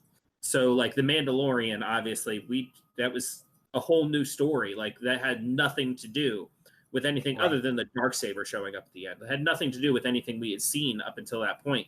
And I think if they stick to doing stuff like that, exploring stories like Darth Maul's, where we know nothing about Darth Maul really canonically, that's going to be their bread and butter. And I say it's hypocritical because I said I was just really excited about what they're going to do with Obi-Wan. And we've seen a ton from Obi-Wan. But we saw what happened when they tried to dive into a character that we knew a whole lot about. And I will say that's the one thing from Star Wars that has come out that I haven't really liked was Solo. Like, I've liked all of the Skywalker saga movies. I really liked Rogue One. I've liked all the TV shows that I've seen so far, but like Solo, I didn't care for any part of that. Really? Yeah. I didn't think Solo was done. I didn't think it was done all too terribly. I didn't. I mean, it was not near the top of my favorite Star Wars stories told by any means, but I didn't hate it or anything. I didn't have any problems glaringly with it. I felt like the movie itself didn't add anything to the character. Like, if anything, it took away from the character. Like, you had this really cool character and like it did nothing but like kind of break him down. Like, I felt like he didn't become a better character because of Solo. He was a worse character because of Solo. And once again, this is all my opinion. I will say that my big problem with it is I love fan service, but it seems like that stepped past fan service to pandering. Yeah. You know what I mean? It seemed like did we need to know where he got his gun from? Mm-mm. And it doesn't hold the significance that his lightsaber does, or you know what I mean? I mean, yeah, I don't know. And then the whole Chewie, him meeting Chewie thing seemed super forced, and that could have been done way differently. Especially, I don't think. It seemed like it was something. It was such an that to me, like him gaining the life debt from Chewie, everything like that. That was such a huge part of the character Han Solo. Yeah, I think that's the biggest failing of that film is that they didn't explore that enough. They didn't make that significant enough. They could have done so much too. Like, didn't they in the original lore, which I'm fine with them dropping canon and making some new stuff. But the original lore was he saved him from slavers, right? Right, and Imperial slavers. Oh, was it Imperial slavers? Yeah. Mm-hmm. Okay, so then that works. But they could have still done so much. Like they could have explored that relationship a little more. He could have been make Han an Imperial that saw this and was like, you know what, buddy, I don't agree with this. Let's get you out of here. I don't know. He was in like Imperial flight school, I believe. He was an Imperial cargo pilot. Right. And like in original lore. And like the whole him getting his name thing, super forced. Again, it's like, can't you just I get it. All these other people don't have to explain their fucking names. And they're weird as hell. So why do you have to explain? It's like, what's your name? Han Solo. Cool. Yeah, like it's they spent so much time on things they didn't need to spend any time on whatsoever, and all that time could have been fleshing out his relationship with Chewie, maybe his relationship with Lando.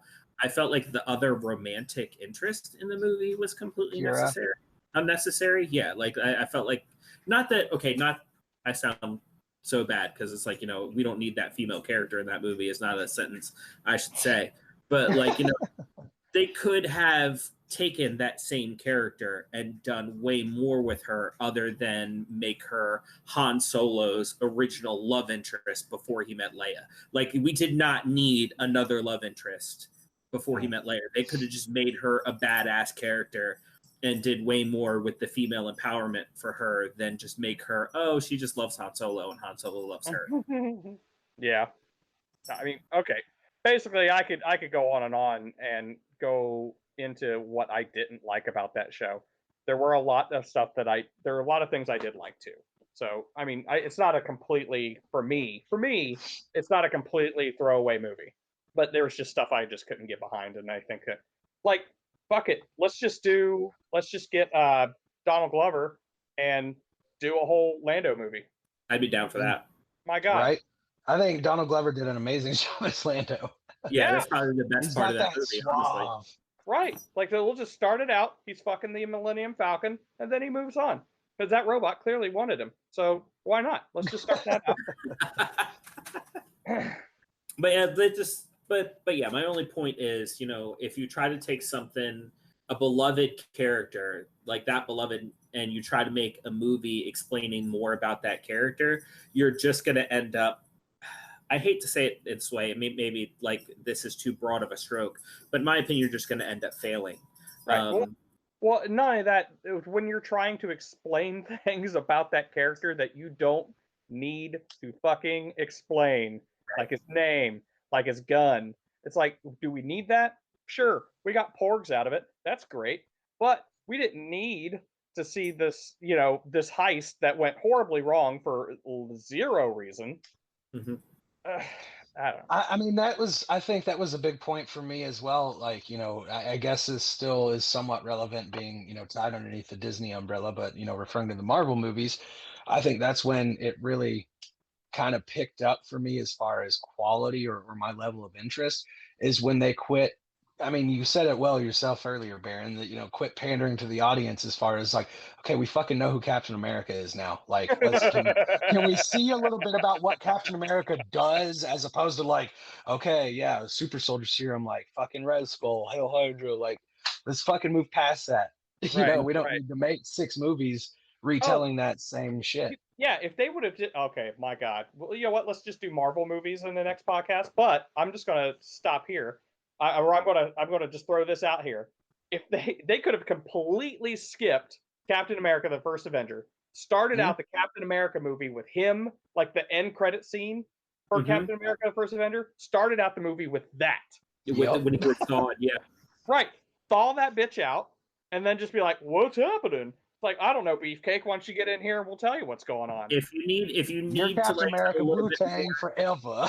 If you need to tell a little bit more about how he became Captain America and all that good stuff, maybe a couple flashbacks in the movie. Maybe. Like, you don't need a whole. Yeah, you don't need a whole movie. And you know what? And even then, you could do it really cleverly just by like, oh, what's this? Is this a comic book with my face on it? Oh yeah, I did this stuff, but it's not. And it's like, that's all you got to do, because they make comic books about that motherfucker. Oh yeah, he had it. Coulson was carrying his collectible cards. Right. That could have been it right there. Coulson pulls out the collectible cards. Each one shows like a little iconic moment in Captain America's life. That would have been it, right? We just solved that. Yeah, it's like, okay, this needs to be the new formula for like geeky movies and franchises. If I can get more narrative and in-depth storytelling from the first 15 minutes of Up than I do from the first installment in your franchise, then we need to fucking talk about a rework in that scenario. All right. The Up formula. Yeah. Make me cry in the first 5 minutes, or you're done. Well, I don't mean like to make me bawl my eyes out like a little bitch. I just mean like explore in depth. Make me question my existence. To the character within the first however many minutes. Yeah. But yeah, that's just my only point. Like Disney, like if you want to continue to pop out awesome Star Wars content, like lay off what's already, we've talked about enough, and let's talk about some new stuff. Especially like the Mandalorian and everything like that. The scum and villainy side of Star Wars in general, like there's so much you could do. Get away from the Jedi for a while, and once again, this makes me sound hypocritical because I was just talking about my favorite thing about Star Wars is the Jedi. But like Jedi have been done. Let's get away from the Jedi for a little while. You can come back to Jedi later. As a matter of fact, please do once it's a little bit fresh again. But get away from the Jedi, get away from the Skywalkers, get away from that for a little while. Show me some other things that are going on in the Star Wars universe, because that's what you did and you fucking nailed it with the Mandalorian. Absolutely. And the Mandalorian to me is the most like Star Wars, like the thing that's felt the most Star Wars to me since the original movies. Fuck like, yes. Mandalorian is so good, and it doesn't try too hard. That's one of the biggest things that it has going for it, or the storytelling is so rich, and the experiences are so genuine. The practical effects are fucking outlandish, amazing, And it's a fucking and TV show. These are the TV shows that they're making us used to. They are yes, making us used to these TV shows. These other TV shows are fucked. Completely yes. fucked. This is now the new bar. Step up or get the fuck out. Like, We're looking at you, Brooklyn Nine-Nine. No, I'm kidding. I love that I show. love Brooklyn Nine-Nine. We all love Brooklyn Nine-Nine. It was an obvious joke because we all love it so much. No, I know. I just, Terry loves yogurt. I will.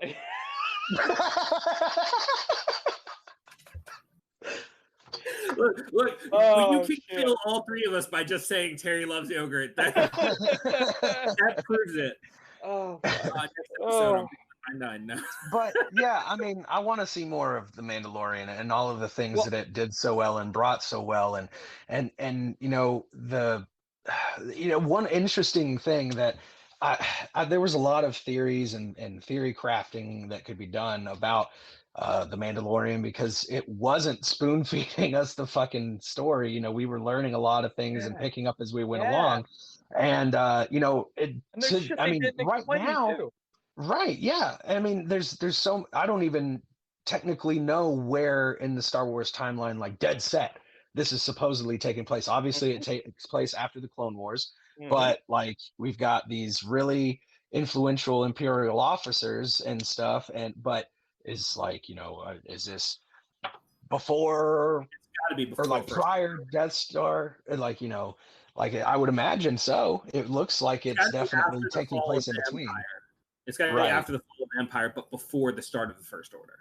Right, and they're talking about a huge chunk of time that it could be. Oh yeah, hundreds of galactic years. In a galaxy far, far away. But that's the kind of stuff I would love to see and continue to see from them. I mean, they've produced that in, like you mentioned, like a TV show. It's ridiculous how good that is. The theory that I had surrounding it. I thought that they were going to make Mando, become, because I can't remember what he said his real name was, but I thought he was going to be like the initiator of, like, because he was fighting, he hadn't got his brand. I thought he was going to be like the first Fett. That was my theory at the for a while, watching that and watching his interactions with the other Mandalorians and things like that. But when they had him meet with the armorer, and all of his interactions with her and getting his crest and things like that, I was like, oh damn. I mean, it was really cool what he ended up getting. Lore building. That is the correct way to build lore. Like that is, they didn't do a whole bunch of previous, like, oh well, here's the Mandalorians and like they all have their own crest because blah blah blah blah. That was a good example of show not tell. Like that was amazing.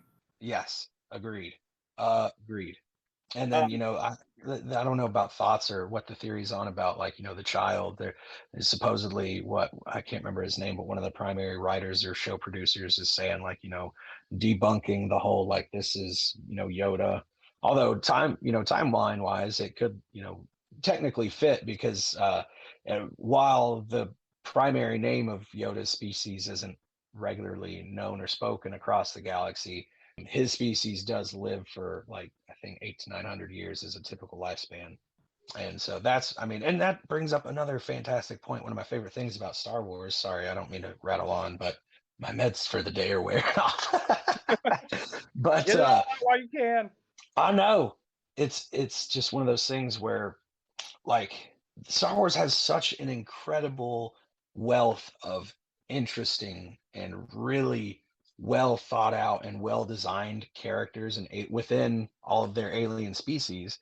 And that's another thing, like to Rick's point a moment ago, I would love to explore more of. There's so many things, especially, they have fleshed out some of these things in, video games or comics or books, but now that a lot of that is no longer extremely accurate to what we know canonically, I'd love to see representations or bringing that out, fleshing it out. Wookiees, for instance, with their life debts and their, homeworld on Kashyyyk is like a jungle planet. Like, people who just enjoy the movies or even the TV shows in some cases may not be aware or familiar with a lot of that, and Wookiees and life debts being such a big significant thing for them, and that's just one race out of thousands upon thousands that are really cool that they could do more with.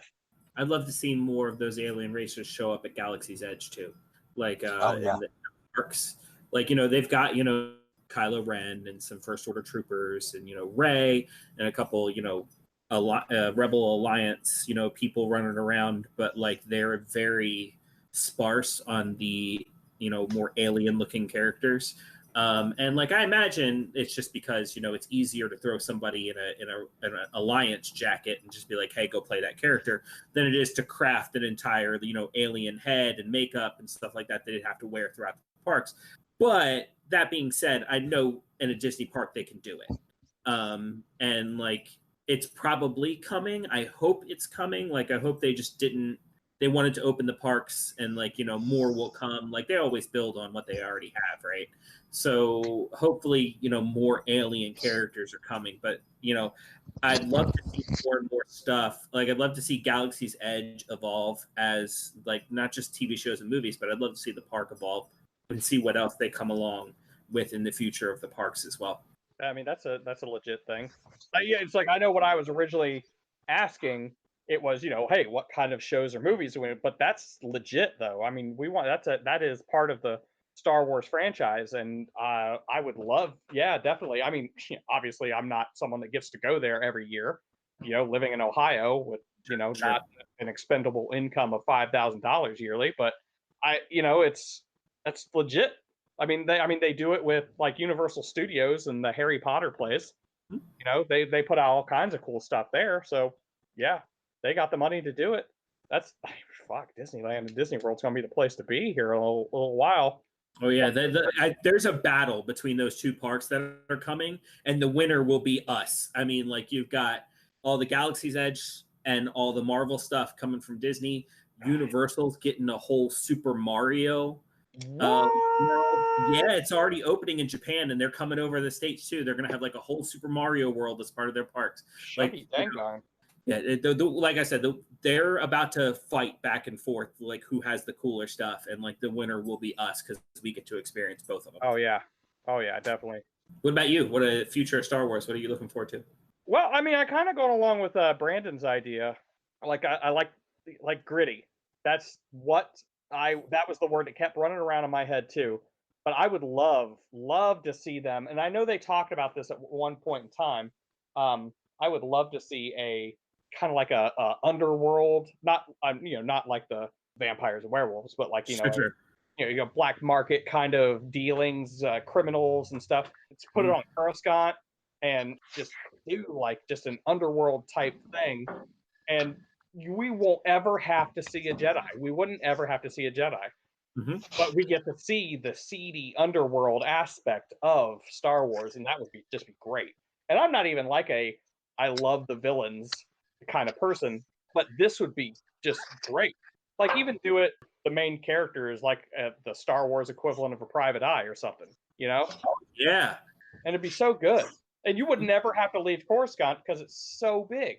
You know what I'd love to see in a show like that, even more than no Jedi?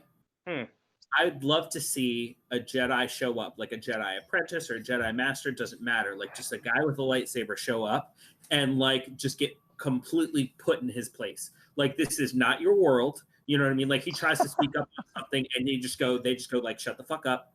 Like I'm a smuggler here. I know what I'm doing. Sit back with your like mystical religion and let me take care of this shit. And even then, better, it's completely useless. Even better would be like a master and the Padawan go down there, and like someone badmouths the master, and the Padawan's like, no, you don't talk to Master so and so that way. He's like, no, this isn't our world. Yes. Yeah, like the master just like does kind of know what's going on, and the fact that he doesn't know what's going, he knows what he doesn't know, while like the apprentice doesn't know what he doesn't know. Right. That's an important skill to have. Yes. Yeah, I'd like that even more than Jedi's not showing up at all. I'd love the show to acknowledge that like Jedi's are not what's important here. Mm-hmm. Not in this world. And I think they do have some reference to that a little bit in The Mandalorian as well. I mean, not to, coddle the balls of The Mandalorian, but it is such a fucking masterpiece anyway, but it's so good. But I mean, yeah, that's it does a really good job of kind of setting that tone. And I mean, oh my, like just one of my favorite episodes even was the whole like the jailbreak scenario, where yeah, he that goes, was good. and I can't remember the name of the droid, but it was voiced by Richard Ayoade, who's an amazing British comedian. And then Mr. Krabs was in there. That was just great. That whole episode was filled with And comedians. Bill fucking Burr was the main guy. Oh, that was the right way to do that. That was the right way. Fill it with comedians and let them just kind of do what they need to do, but like make them still be serious characters. That's what The Mandalorian not taking itself so seriously. There are so many situations where it can 100% be taken seriously, and they just throw it over their shoulder with a joke, and they're just like, nope, we're not going to stop and take this seriously. Like we got story to tell. Have you guys ever seen Strangers with Candy? I have. It's been a long time. Okay, so the Candy, the lead actress, she's in The Mandalorian. You're never going to recognize her because apparently in everything she's in, she looks completely different. She's the mechanic. No shit. Right. Yeah. Real? Oh my god. Yeah. That's crazy. Yeah. No, I'd have never figured that one out. Oh, I didn't. I was looking at something and I saw something pop up and they were like, "Oh, so and so was in The Mandalorian." I'm like, "Man, I must have missed her completely." And looked it up. I was like, "Oh my god, she was like the center point of the whole fucking episode. How did I not see that?" It's easy to miss those things when you're enamored by those Mando, plates, Beskar steel. Oh yeah, what a good fucking. Oh, now I can't even remember the term. Currency or like form of payment or. No. Well, that too. Oh my god, yes. It's more lore building and like it's like done well. Okay. Oh my god, the term for a thing in a movie that is what you were trying to get. MacGuffin. Oh yeah, it was like the fucking MacGuffin of the show, and it got fulfilled in like the second episode. Yep. Then it all just became about the child. Yeah, exactly. Which, don't get me wrong, you can't hate on a baby. I mean, for lack of a better term, a baby Yoda, because again, like people give people shit for being like, you just call him that because you don't know what Yoda's race is. Like, first off, fuck you, quit hating. Second of all, it's like, try and look it up on Wikipedia. I mean, because it may have been mentioned somewhere, but it's, I'm pretty sure. A lot of fans call Yoda's race the Tridarians. That's never been officially stated, but like they call them Tridarians. And like, it's kind of dumb. The reason why it's because the race has 3 fingers on each hand. So so like Tridarian. Right. Well, I mean, like, you're going to call him a Dagobonian just because he like chills and hermits on Dagobah? Like, so, I mean, I don't know, but yeah, it was still like that's how you do, like, they wanted to do Porgs or Jar Jar Binks and like, relate it to, no, fuck that. You story build and make you give a shit about like the Ugnaught and the child. And that's true, well done storytelling as opposed to like Jar Jar Binks. He's the fun loving fuck up. Like, oh, you done messed up this time, Jar Jar. Oh, Sonosa. Oh. Other people who have worked on Star Wars said that when George Lucas was making the original trilogy, there's a lot of things he wanted to do, and a lot of people told him no. They were like, that's dumb. That's never going to work in a movie. And so like he got told no a lot making the original trilogy of Star Wars, and that's part of what made it good. And then like when it got to the prequels, nobody wanted to tell George Lucas no because they were like, that's fucking George Lucas. He made Star Wars. How can you dare tell him no? And so he got to make the movie exactly the way he wanted to, and that's how you end up with things like Jar Jar Binks. That's fair. Yeah. Probably had a little bit to do with merchandising dollars too, though. If I had to reckon. That's also George Lucas, right? I mean, because like that was his whole thing with Star Wars is he maintained the merchandising rights. Oh man. So can you imagine if like the fucking Return of the Jedi came out now with Build-A-Bear? Oh my god. Ewoks for days. I think they've already made Ewok Build-A-Bears. There would have been way more. There would have been so many Build-A-Bear skins. Oh my god. It would have been wicked. Oh, Wicket. I still fucking love Wicket, dude. Oh, Something I fucking found out today. That motherfucker is in so many Star Wars movies, but every single one of his characters' names start with a W. For real? Huh. That's Isn't cool. it crazy? Star Wars is filled with I like stuff like that, though. Yeah, I know, like just little like nuggets of like, Yeah. how about that? nuggets. That's Yeah, what the Ewoks nuggets. are. Little I mean, nuggets. we could have done an entire episode, honestly, on other popular media making references to Star Wars. Like we didn't touch on it, but like so many people reference Star Wars, like Final Fantasy having a character named Biggs and Wedge in like every single Final Fantasy, like every single game. But yeah, like that could be an entire episode on its own. Yeah. But I think before we get too much into new things that we didn't cover, we covered the past of Star Wars, we covered the present of Star Wars, and we covered what we want to see out of the future of Star Wars. I think this is a good place to end this episode, unless there's any other burning desires of things you need to talk about. Not that I can, rightly come up with off the top of my head. Yeah, I think we did a good job nerding the fuck out over this. Anywho, so I think we did a pretty good job of covering the distant past, the present, and the hopeful future of the Star Wars universe.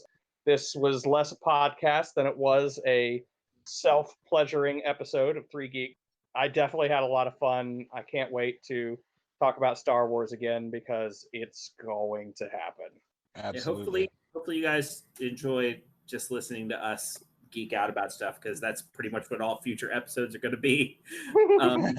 Thanks for tuning in. Hopefully you'll tune in to future ones. You can reach us at castersguild@gmail.com.